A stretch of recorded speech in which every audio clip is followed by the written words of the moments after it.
Hey everyone! So today you're going to be applying what you learned about color to one of your own photos. So you can use one of the photos that you took from the photo project for this project. All right, let's get into it.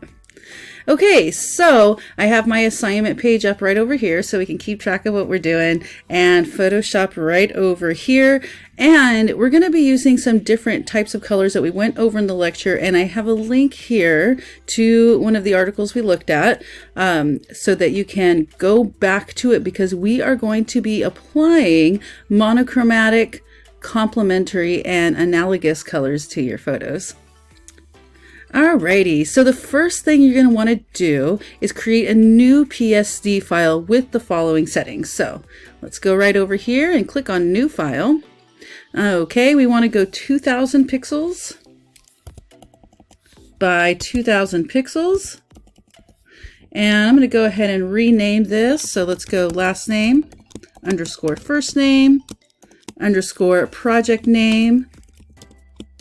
All right, nice and organized. Okay, we're going to do 100 pixels per inch for the resolution. Right, sRGB color space. So RGB is fine right here. Let's go down here to color profile and go to sRGB. Alrighty, and for the background we do want transparent, so we're all good, and we can go ahead and click create. Oh, sorry, I don't know if my video was covering that. So here are the settings right there, and click create. Okay, so we have a square file. So next we want to go ahead and add the center, horizontal, and vertical lines. So to do that, you do need to have the ruler up here, and if the ruler is not on, you can hit Command R on a Mac or Control R on a PC. You can also come up to View. Oh, can we not see that right there? Let's see. We can also come up here to View and come on down here to show, I'm sorry, right here to rulers, and it should be checked on. If it's not, you could check it on and the rulers will appear. Okay, so now that we have that, we can go ahead and click and drag down, and it should snap to about the middle. And in this case it did, and that's at 10 inches. So our document is 100 pixels per inch and 2000 pixels. So that means it gave us 20 inches by 20 inches. So at the 10 is exactly what we want. Next, I'm going to do the same on this side. So I'm going to click and drag right over till it snaps right at the 10. Awesome. Perfect. That's what we want.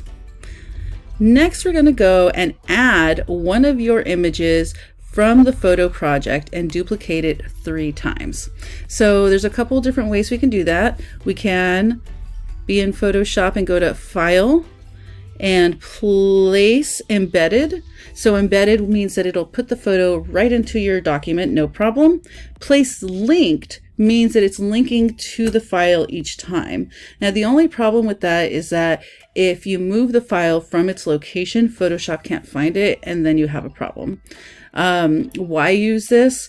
Sometimes when you're working with a creative team, you might place the linked file, and then maybe there's another photo editor who's doing edits on that file, and as that's updating, it's also updating to your file. So there are times to use it, but in this case you're going to do Place Embedded. Or another way is just pull up your file, which I have here, and I'm just going to click and drag. I'm going to wait for Photoshop to come up as the main window, then I'm going to let go, and it's going to place it right there. So while it's up here, I'm going to go ahead and turn it. Okay. And right about there. And actually, let me undo real quick. If I hold down Shift while I'm turning, it's actually turning at 15 degrees and is way more exact. So let's do that instead. I'm going to hold down Shift, and now it's at 90 degrees. Awesome. And now I'm just going to size it so it fits within one of these. All right, looks good. So here, and it's snapped to that right there. We're looking awesome. Now we need to duplicate. There's a couple ways we can duplicate. We can hit Command J and it will duplicate. Oh, it's not working. Why isn't it working? Because I haven't finished placing it yet. This happens all the time. So you see how it still has this border around it, like we can move it around? That's the issue. So I'm going to go ahead and hit the check mark. Then I should be able to duplicate. So again, Command J. Hey, there we go. Another way to duplicate a layer is to go ahead and click on the layer and drag it down to the plus sign, which is right off the screen at the moment, apparently. So I'm going to go ahead and duplicate that. I'm going to hit Command J to duplicate one more time. Okay, so we do need to name these, and that step is actually down here a little bit. But I'm going to go ahead and name these now. So the first one we're going to do is black and white. So I'm going to go ahead and rename this layer black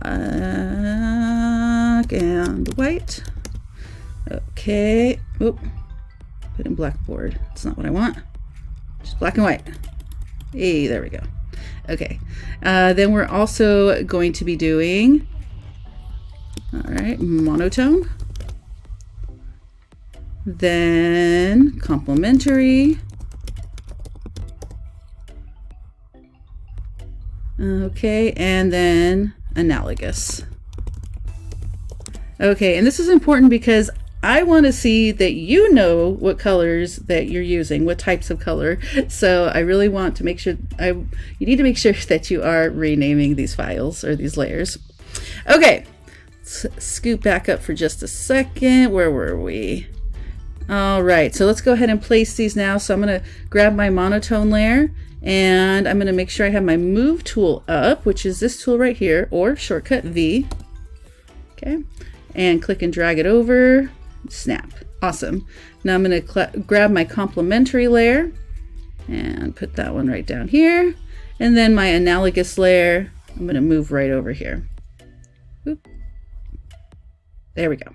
All right, so now let's get rid of this extra space. Now you might have a vertical photo, so this is a horizontal photo, but if you have a vertical photo, you're going to want to take in the space from the sides instead. Now, there's a couple of different ways we can do that. We can go to the crop tool and pull this down, okay? And then when you're done hitting return, enter, or this little check mark. Now another way you could do it is actually by going to image trim. So if I come up here to image and then we go to trim, we can ask it to trim away some different things, but we can go with transparent pixels, which is what we want. And where to trim away, the top, bottom, left, right, sure. I'm pretty sure those areas except the bottom are fine, but let's give it a go anyways. Okay, and it's trimmed. Awesome. All right, I'm going to switch back to my move tool there. Okay, so now it's time to actually start applying some of these different color treatments. All right, so first off, we're going to do the black and white by using an adjustment layer. And if you remember, an adjustment layer is awesome because, oh, I'm in a different mode right now, because we can go back and change it if we want. All right, so I'm going to reset my workspace real quick, and I'm just going to go to photography, and that's going to bring up my adjustments right here, and here's my history panel and such. So black and white is right over here. It's looks like a square with half black, half white. So I'm going to click there, and now I have the option to change how the colors, how the luminosity of the colors are coming through. So I'm looking at this one right here. So let's play with some of these and get the look that you like for this photo. I think I'm going to go with here. I like that there.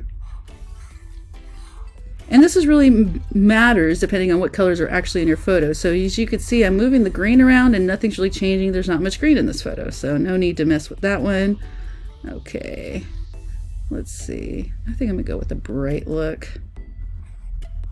And see, the sky's blue, and you can see that when I took it all the way to the edge, it's looking kind of funky. Okay, let's zoom in a bit here.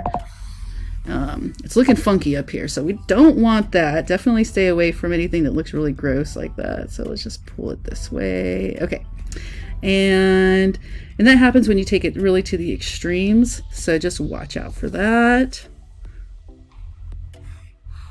Okay, and go maybe around there. All right, cool. So there's my black and white. Now the big issue is that, I don't know why it keeps dinging like that. Let's see. The big issue is that the black and white is actually hitting all four right now, and that's not what we want. We only want it to be hitting this square right here. So I'm going to go ahead and click and drag this right above the black and white layer. And this is working for now, but as we stack these up, these different adjustments up, it's not going to work anymore. So what we need to do is we need to clip this layer to the black and white photo layer. And so it will only be affecting this layer. So how you do that? Right click on this layer and go to create clipping mask. Okay, so now it's only going to be affecting this layer right here. So even if I pull this down, it doesn't change anything. It's fine because it's still only affecting that layer. All right, awesome. Let's move on. So next we're going to apply monochromatic color by using a photo filter adjustment layer and then adding a clipping mask again. All right, so if we come right up here to our adjustments, we have right here our photo filters, and there's a bunch of presets that you can pick here. Let's see, I think I'm gonna go with a yellow. Let's see, let's go ahead and do yellow there, and it's there. You could see, especially in the sky, that it's not as blue, but I'm gonna actually pump it up a bit more. And you can also see that it's starting to change the black and white one. Why is that? Because it is above that layer and it hasn't been clipped yet. So if you want to clip it before you do this adjustment, you can totally do that too. I'm gonna right click, create clipping mask. Okay, and now it's only going to be affecting that layer. All right, so yeah, there's my monotone. Simple, right? So going back to this article, I'm using, monochromatic. Monotone is just another word for it. But they use yellow too to give this feeling of nostalgia. Okay, so I'm going to go ahead and go with that. Now, if you wanted to change it up and you wanted to use something else, you can play with, there's sepia. Okay, underwater. Okay. All kinds of different ones to play with. So pick one that you like and give it a go. Okay, so the next color we're going to be doing is complementary colors, and we're going to be using a gradient map adjustment layer. And actually, let me just readjust my Photoshop window real quick. There it goes. Okay. So the gradient map adjustment layer. Now, what's interesting, for some reason, that isn't up here yet. Or wait, did they just add it? Hey, they added it. This is new. It wasn't here before. So there's actually two ways to get to these adjustment layers. You could do it here, or you can come right down here and there's gradient map as well. So either one is fine. Hey, that makes me happy. All right, so I just added a gradient map, and again, what is going on? It has added this black and white gradient to all of these different layers, and this is the one I really want to be working on. So I'm going to go ahead and add that clipping mask. All right, but these are not the colors we want to use. So what I'm going to do is I'm going to click on this gradient right here, and it's going to open up the gradient editor. Now there are lots of presets in here. Okay, blues, all kinds of fun stuff, purples. But if you remember, we are applying complementary colors to this. So let's go back here for a second and take a look. Okay, so complementary colors, let's go big on this, are colors that are opposite of each other on the color wheel. So in this example, we have yellow and purple. So I think I am actually going to try orange and blue. Okay, let's go with some orange and blue for this one. You guys can pick whatever you want for this. Green, red, this yellow green with this more magenta-y. I mean, any two colors that are directly across from each other on the color wheel is going to work for this. Okay, so Let's get back into it. So how do you change this on the gradient editor? It's pretty simple. So right down here, this is where you actually pick the colors, these two swatches. So I'm going to click on this box. When I click on there, you see this color area pops up. So I'm going to click on this. Now, something that's important to know is that their position is where they're ending up. So this is the position, you know, the white areas and the black areas where they are, and what parts of the tones of the photo it's going to affect. That might seem like a lot of gibbly gook right now, but it'll make sense in a second. So I'm going to click on here and I am going to go with orange. So I'm just moving this up and down, and let's find orange.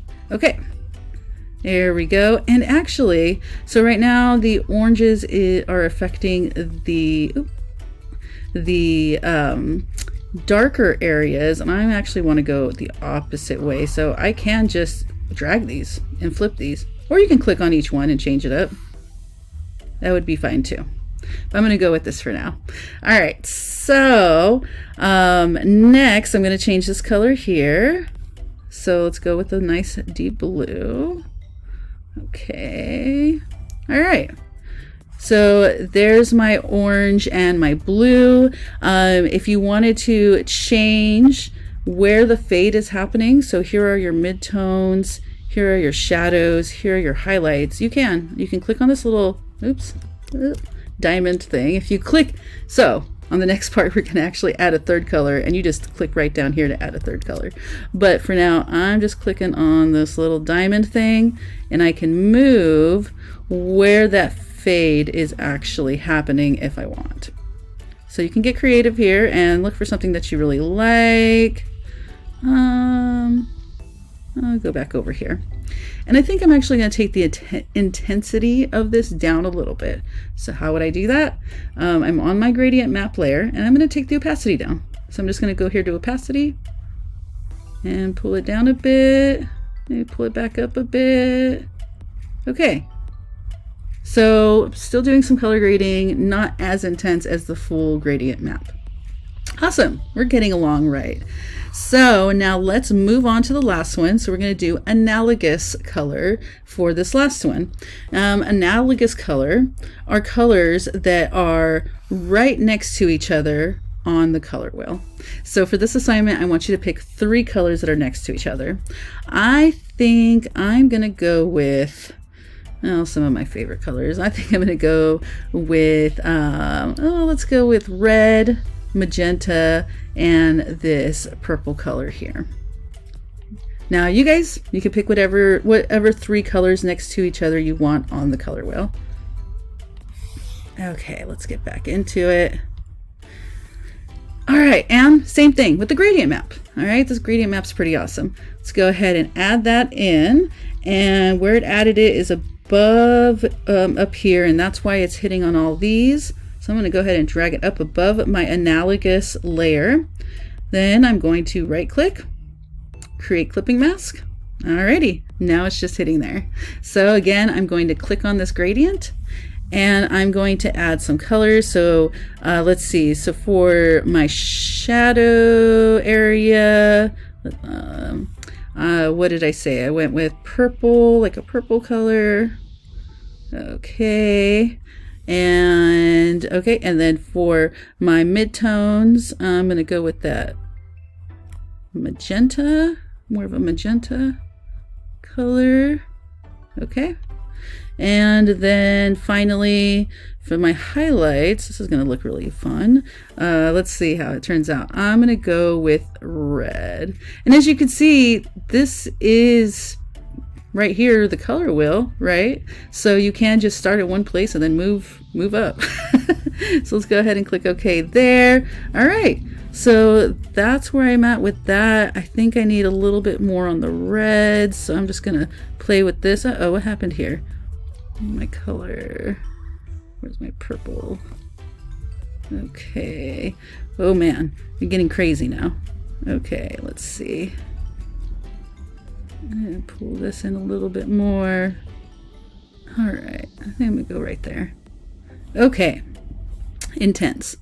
And again, I can take the opacity down. so that it's, you know, obviously not supernatural, but a little bit more natural for color grading. Or, I mean, you could go crazy. This is a really fun way to add some quick color and change a photo super fast. So, but I'm gonna go, well, we'll go down here. I'll leave this part up to you guys how much it's actually showing. Okay, hey, that wasn't too bad, right? Quick and easy color grading. 4 different styles right there. And look how different those photos look. It's the same photo, different colors. Changes the communication completely. Okay, so next, all right, I have rename your layers, but I already did. So hey, we're good to go. And now I need to save my working file. Remember, always, always, always save that working file. So let's go ahead and hit save.